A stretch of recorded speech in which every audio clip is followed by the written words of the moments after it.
तो ये मूवी शुरू होती है नल को दिखाते हुए, जिसको क्लिंटार नामी प्लेनेट पर कैद करके रखा गया है। बताया जाता है कि इस प्लेनेट पर सारे ही उसके बच्चे हैं जिन्हें सिम्बियोट्स कहा जाता है, जिन सब पर नल हुकूमत करने के साथ साथ जुल्म भी किया करता था। नल के जुल्म बढ़ जाने पर सभी सिम्बियोट्स ने तंग आकर एक प्लान बनाया और अपने ही बादशाह नल को कैद कर दिया। अब नल अपने आप को इस कैद से आजाद करवाना चाहता है, जिसके लिए उसे कोड एक्स नामी किसी चीज की जरूरत है, जो कि वेनम सिम्बियोट और एडी की बनाई हुई है। ये सिम्बियोट इस वक्त जमीन पर है और अब वो किसी पैरासाइट की तरह एडी की बॉडी के अंदर रहता है। खैर, नल को किसी भी कीमत पे अपनी इस कैद से आजाद होना था। उस डिवाइस को यानी कोड एक्स को हासिल करना था, जिसके लिए वो एक प्लान बनाता है और सीनोफेगस नामी बड़ी बड़ी क्रिएचर्स को पूरे यूनिवर्स में भेज देता है ताकि वो कोड एक्स को ट्रैक करके नल के लिए हासिल कर लाए। लेकिन ये काम इतना आसान नहीं। सीनोफेगस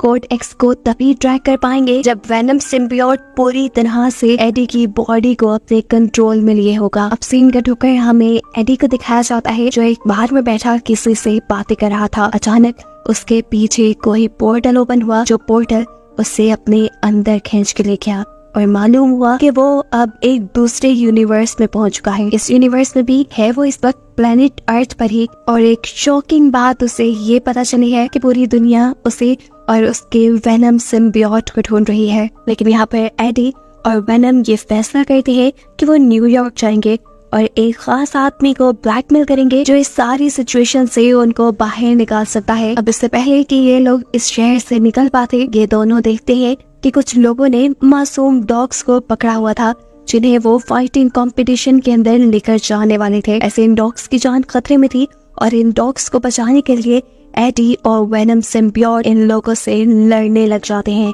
वेनम सिम्बियोट के लिए इन आम इंसानों से लड़ना कोई बहुत ज्यादा मुश्किल नहीं था। उसने बड़ी आसानी से सभी लोगों को अपने कंट्रोल में कर लिया और आखिर में इन सब के सर भी खा लिए, जिसके बाद फाइनली इन दोनों ने उन गुंडों के चुंगल से डॉग्स को भी आजाद करवाया और अब ये तैयार थे न्यूयॉर्क जाने के लिए। अब रास्ते में देखने को मिलता है कि वेनम सिम्बियोट ने एडी की बॉडी के ऊपर पूरी तरह कंट्रोल लिया हुआ था, जिसकी वजह से उसके आसपास मौजूद ज़ेनोफेगस को उनकी लोकेशन के बारे में पता चल जाता है। यही इस सीन का टोकर हम एरिया 51 को देखते हैं, जो एक अंडरग्राउंड फैसिलिटी है। इस फैसिलिटी के अंदर देखने को मिलता है कि एक लेडी साइंटिस्ट ने बहुत से सिम्बियोट्स को कैद करके रखा हुआ था, जो काफी अर्सा पहले वेनम सिम्बियोट के साथ ही यहाँ जमीन पर आए थे।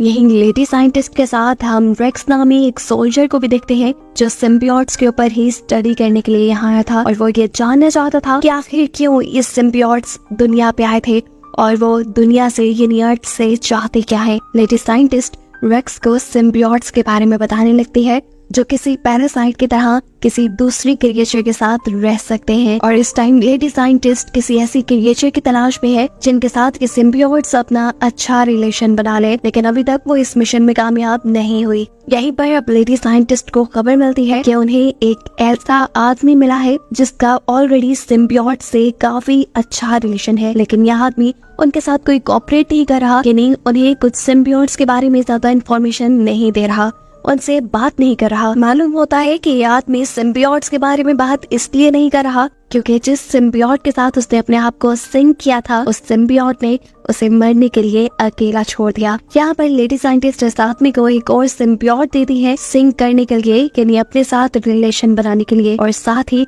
उसे ये भी बताती है कि ये सारे के सारे सिम्बियोट एक नल नामी क्रिएचर के बच्चे हैं और कैसे अपनी बेहिसी के चलते नल इन सारे सिम्बियोट्स को मारना चाहता था, लेकिन इन सारे सिम्बियोट्स ने बगावत की और मिलकर नल को ही कैद कर दिया और खुद वहां से आजाद हो गए।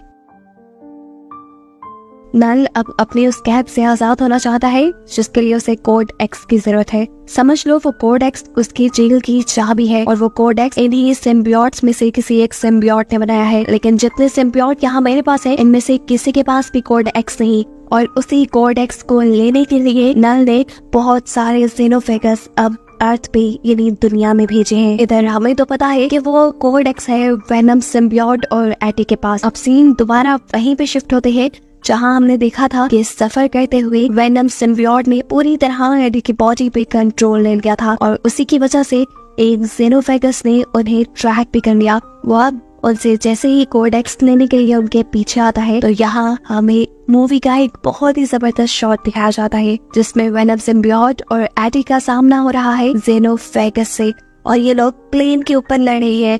इनकी लड़ाई ये ज्यादा देर चल नहीं पाती क्योंकि जेनोफेगस प्लेन के इंजन में आकर मारा जाता है। लेकिन अब इस इंसिडेंट से एक अच्छी चीज ये हो गई थी कि वेनम सिम्बियोट होशियार हो गया था। वो ये जान गया था कि जब भी वो एडी की बॉडी पर पूरी तरह कंट्रोल करेगा उसे कोई ना कोई जेनोफेगस ट्रैक कर लेगा, इसलिए अब उसने एडी की बॉडी को कंट्रोल करने से अवॉइड करना शुरू कर दिया है। और ये बात उसने खुद एडी को भी बता दी है। ये कहते ही उसने एडी को प्लेन से नीचे फेंक दिया और उसे बचाने के लिए खुद किसी पैराशूट की तरह उसके ऊपर की तरफ उड़ने लगा। अब एडी को तो ज्यादा कुछ पता नहीं था कि वो क्रिएचर जिसने उसके ऊपर हमला किया वो कौन है और आखिर वो चाहती क्या है। यहाँ पर वेनम सिम्बियोट उसे बताता है कि वो क्रिएचर जेनोफेगस है जिसे नल ने भेजा है।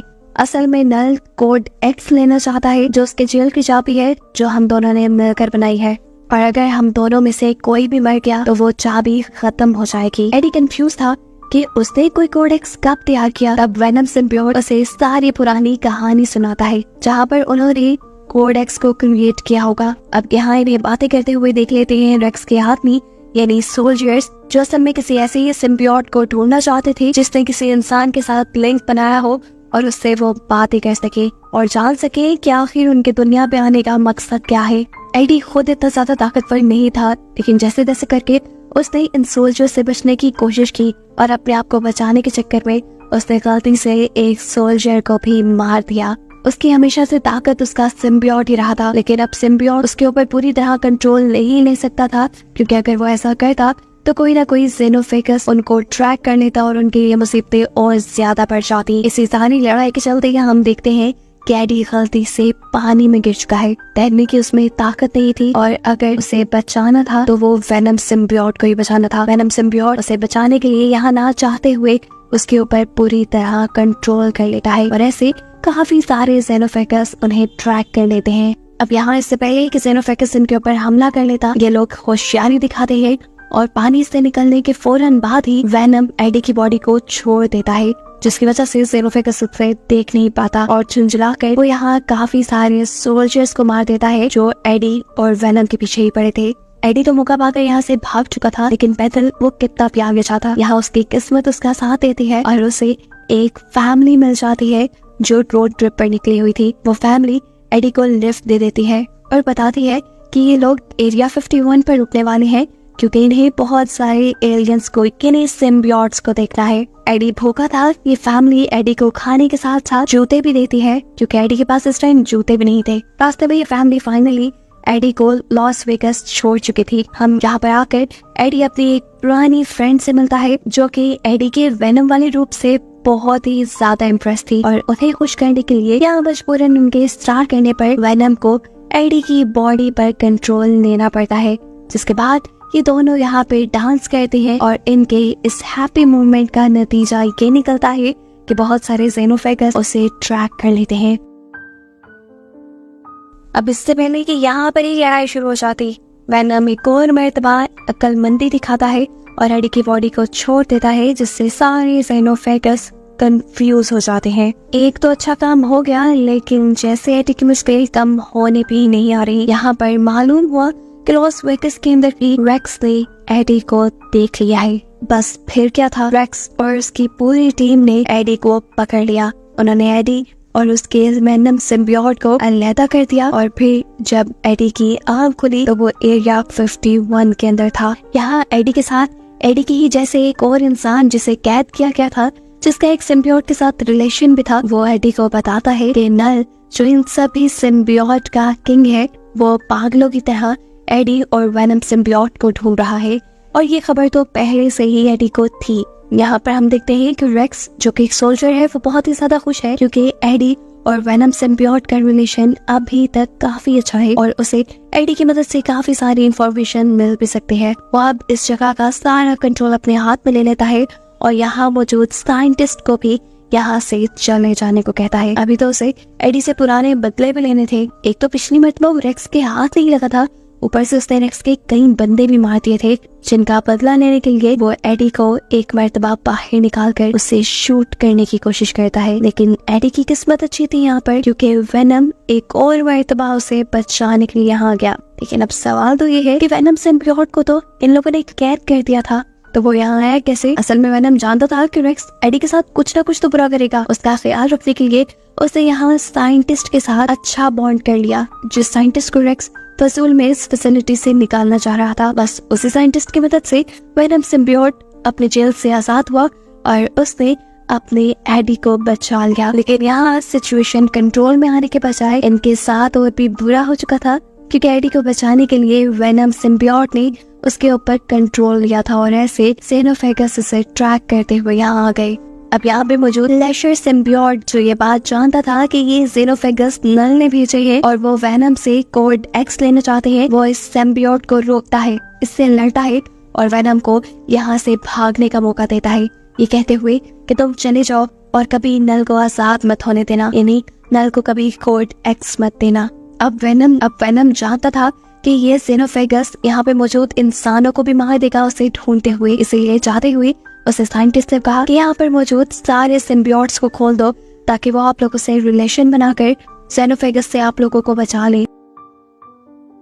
साइंटिस्ट उसकी बात मान लेती है और सिम्बियोट्स को खोल देती है और सिम्बियोट्स भी बिना वक्त ज़ाया किए काफी सारे इंसानों से बॉन्ड बनाते हुए जेनोफेगस से लड़ने लग जाते हैं और ऐसे यहाँ पर एक धमाकेदार फाइट शुरू हो जाती है। इतने में ही यहाँ पर वो फैमिली पहुँच जाती है जिसने एडी को लिफ्ट दी थी और उन्होंने एडी को बताया भी था कि वो एरिया 51 में एलियंस देखने के लिए जाएंगे, लेकिन उन्हें ये नहीं पता था कि वो एक के बजाय इतने सारे एलियंस को देख लेंगे, वो भी खुले हुए। इन एलियंस के दरमियान होने वाली धुआंधार फाइट को देखकर वो बुरी तरह डर चुके थे, क्योंकि जेनोफेगस बुरी तरह से सिम्बियोट्स को खा रहे थे और सिम्बियोट्स उन्हें हराने की कोशिश कर रहे थे और ये कोशिश सिम्बियोट्स की नाकाम बनाने के लिए जेनोफेगस अपने बहुत से और साथियों को दूसरे यूनिवर्स से बुला लेता है। सिचुएशन को खराब देखते हुए वेनम सिम्बियोट भी यहाँ जेनोफेगस से लड़ने के लिए आ गया था, लेकिन जब उसने देखा कि बहुत सारे और जेनोफेगस भी यहाँ आ चुके हैं और वो सिम्बियोट्स के साथ साथ इंसानों की भी लाइफ मुश्किल में डाल सकते हैं, तो उसने यहाँ पे एक बहुत ही मुश्किल और बहुत ही इमोशनल फैसला किया। वेनम सिम्बियोट एडी से कहता है, देखो इन सारे जेनोफेगस को कंट्रोल करने का सिर्फ एक ही रास्ता है, वो है हम दोनों में से किसी एक की मौत, जिसकी वजह से वो कोड एक्स तबाह हो जाएगा और ये लोग इस दुनिया से चले जाएंगे। एडी सबके लिए बिल्कुल तैयार नहीं था। एडी के फैसले का वेनम इंतजार नहीं कर सकता था, क्योंकि जिन एक दो जेनोफेगस को इन्होंने मारा था वो भी अपने आप को रीजनरेट कर रहे थे। इन सभी लोगों को बचाने के लिए और सिचुएशन को संभालने के लिए वेनम अपना एक बड़ा सा रूप दिखाता है और इन सारे जेनोफेगस को अपने में लपेटते हुए एक मशीन की तरफ बढ़ने लगता है, जो मशीन हाई टेम्परेचर की मदद से एलियंस को मारने के लिए बनाई गई थी और इसे एक्टिवेट करने का काम वेनम रेक्स को कहकर किया था। सारे जेनोफेगस के साथ साथ वेनम के भी उस मशीन में जाते ही रेक्स उस मशीन को एक्टिवेट कर देता है, जिसकी वजह से वहाँ एक बहुत बड़ा ब्लास्ट होता है और ऐसे जेनोफेगस के साथ साथ वेनम भी मारा जाता है और यहाँ काफी सारे लोग बेहोश हो जाते हैं, जिसमें एडी भी था। एडी को जब होश आया तो उसे ये मालूम हुआ कि उसका दोस्त यानी वेनम सिम्बियोट अब जिंदा नहीं बचा और ये सुनकर एडी उदास हो चुका था। उसे इस खबर ने भी खुश नहीं किया था कि अब एडी पर लगाए गए सभी झूठे सच्चे इल्जाम खत्म कर दिए गए थे और वो इस दुनिया में अपनी नॉर्मल लाइफ जी सकता था। अब यहाँ से सीन कट होकर हमें मूवी के ठीक लास्ट में दोबारा नल को दिखाया जाता है, जो बहुत ही ज्यादा गुस्से में है क्योंकि उसका कोड एक्स तबाह हो चुका है और उसके यहाँ से निकलने के चांसेस तकरीबन खत्म हो गए हैं और इस चीज ने उसके अंदर बदले की आग को और भड़का दिया है। अब वो आगे क्या करेगा, इसी चीज को सस्पेंस में रखते हुए ये कहानी यहाँ खत्म हो जाती है।